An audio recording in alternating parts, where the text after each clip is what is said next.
Hello everyone and नमस्ते। आप सभी का एक बार फिर से स्वागत है आप सभी के अपने यूट्यूब चैनल रूहानी किस्से में। तो कैसे हैं आप सब? आशा करती हूँ आप सभी लोग अपने अपने जीवन में मस्त, खुश, स्वस्थ और व्यस्त होंगे। आज मैं आप सभी के लिए एक और कहानी लेकर आ गई हूँ और जो आज की कहानी है वो है एक भयानक शहर की घड़ी के बारे में।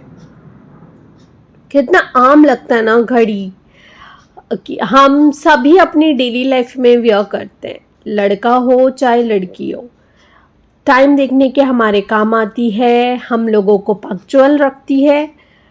और वही एक खौफनाक घड़ी के बारे में आज मैं आप लोगों को बताने वाली हूँ। लेकिन कहानी शुरू करने के पहले आप सभी लोगों से रिक्वेस्ट करती हूँ कि अगर अब तक आप लोगों ने मेरे चैनल को सब्सक्राइब नहीं किया है तो प्लीज़ मेरे चैनल को सब्सक्राइब करना मत भूलिएगा। चलिए आज की कहानी शुरू करते हैं।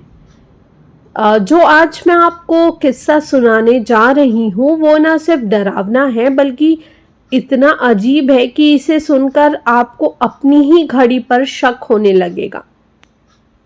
ये कहानी मुझे एक शख्स ने खुद बताई थी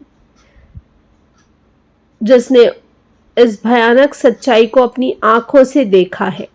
ये किस्सा है एक शहर का। उस शहर का नाम है अलीगढ़। अलीगढ़ एक सामान्य आम शहर था, लेकिन वहां की एक चीज बहुत खास थी। टाउन हॉल के ऊपर लगी पुरानी घड़ी। ये घड़ी कोई साधारण घड़ी नहीं थी। कहते हैं कि इसे 100 सालों पहले एक अंग्रेज इंजीनियर ने बनाया था और तब से ये घड़ी हर घंटे की घंटी बजाती थी। लेकिन रात के एक खास वक्त, रात 2:35 पर यह हमेशा रुक जाती थी। कहते हैं इस घड़ी का रुकना कोई मामूली खराबी नहीं थी। जब भी घड़ी उस वक्त पर रुकती थी, जो भी इंसान बाहर होता वो गायब हो जाता। और अजीब बात यह थी कि वो कभी लौटकर नहीं आता। ऐसा नहीं था कि लोग इसे अफवाह मानकर टाल देते। जो लोग गायब हुए थे उनके घर वाले आज भी उन्हें ढूंढ रहे हैं। अब आप सोच रहे होंगे कि कोई इस सच को साबित क्यों नहीं कर पाया। तो सुनिए राहुल की कहानी, जिसने इस भयानक सच को अपनी आंखों से देखा। राहुल अलीगढ़ यूनिवर्सिटी का स्टूडेंट था। उसे भूत प्रेतों की बातें बकवास लगती थी, जो ज़्यादातर लोगों को लगती है। लोग बोलते हैं कि नहीं होते भूत प्रेत, कुछ ऐसा नहीं होता। मगर उसके दोस्त अजय ने एक दिन उससे कहा, अगर तू इतना ही बहादुर है तो आज रात टाउन हॉल के पास चल, देखते हैं घड़ी सच में रुकती है या नहीं। राहुल ने हंसकर चैलेंज ले लिया। उस रात ठीक 2:30 पर दोनों दोस्त टाउन हॉल के सामने पहुंच गए। चारों ओर सन्नाटा था, सड़कें सूनी थी। राहुल ने मजाक उड़ाते हुए कहा, यार कुछ नहीं होने वाला, ये सब लोगों की बनाई हुई कहानियां हैं। लेकिन जैसे ही घड़ी 2:35 पर पहुंची, कुछ ऐसा हुआ जिससे राहुल की रूह कांप गई। जैसे ही घड़ी की सुइयां 2:35 पर आई, पूरी दुनिया जैसे एकदम से ठहर गई। हवा चलनी बंद हो गई, पेड़ों की टहनियां जमी हुई लगने लगी और सबसे अजीब बात, राहुल और अजय के अलावा हर चीज बिल्कुल स्थिर हो गई। अजय ने राहुल का हाथ पकड़ा। भाई ये सब क्या हो रहा है? और तभी उन्होंने देखा कि सड़क पर कुछ अजीब लोग चल रहे थे। ये लोग आम इंसानों जैसे नहीं थे।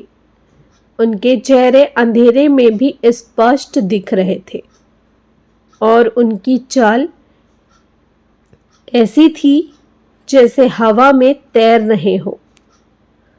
राहुल और अजय छिपने की कोशिश करने लगे, लेकिन तभी उन अजनबी लोगों में से एक ने अजय को देख लिया। उसने अपनी उंगलियों से उसकी तरफ इशारा किया और फिर अजय का शरीर हल्का पड़ने लगा, जैसे वो भी उन्हीं लोगों का हिस्सा बन रहा हो।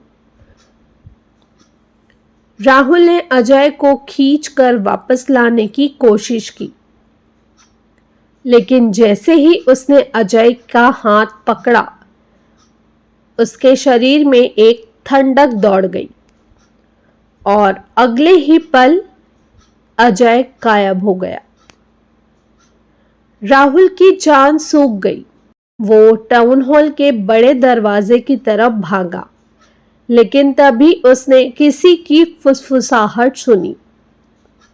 अगर तू भागेगा तो भी पकड़ा जाएगा, लेकिन अगर सही रास्ता अपनाएगा तो बच सकता है। राहुल ने आवाज की तरफ देखा। एक बूढ़ा आदमी खड़ा था। उसने कांपते हुए पूछा, कौन हो आप और मैं कैसे बच सकता हूँ? बूढ़े ने जवाब दिया, अगर तुझे जिंदा रहना है तो घड़ी की सुइयों को वापस चलाना होगा।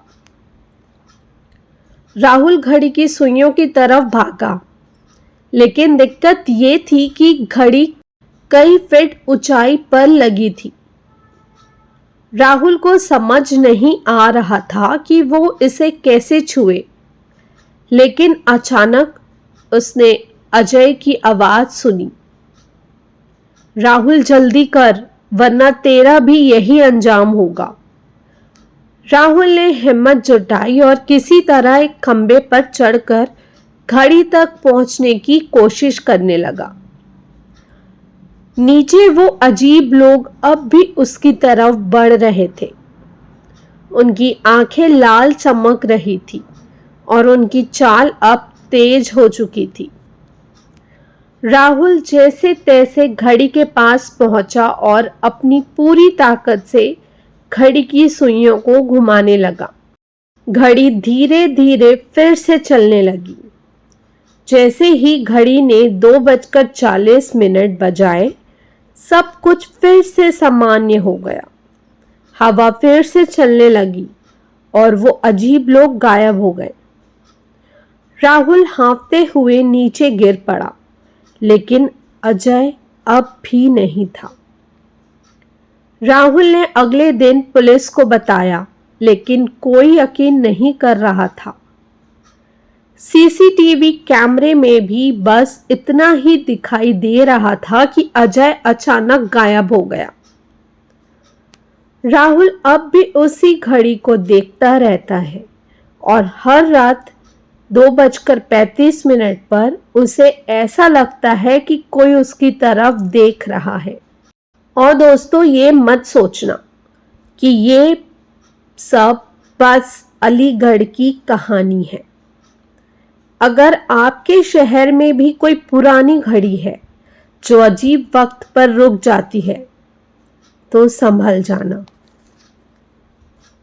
तो दोस्तों, इतनी ही थी आज की कहानी। कैसी लगी आप सभी को ये कहानी, मुझे कमेंट बॉक्स में कमेंट जरूर करना। तो आप लोगों से ये भी कहना चाहती हूँ कि अगर आप लोगों को ये कहानी अच्छी लगी हो तो इस कहानी को एक लाइक और मेरे चैनल को सब्सक्राइब करना मत भूलिएगा। और अगर आप लोगों के पास भी कोई कहानी या किस्से हैं जो कि बहुत ज़्यादा हॉरर और इंटरेस्टिंग है, तो आप सभी मुझसे इंस्टाग्राम में कनेक्ट करके मैसेज कर सकते हैं।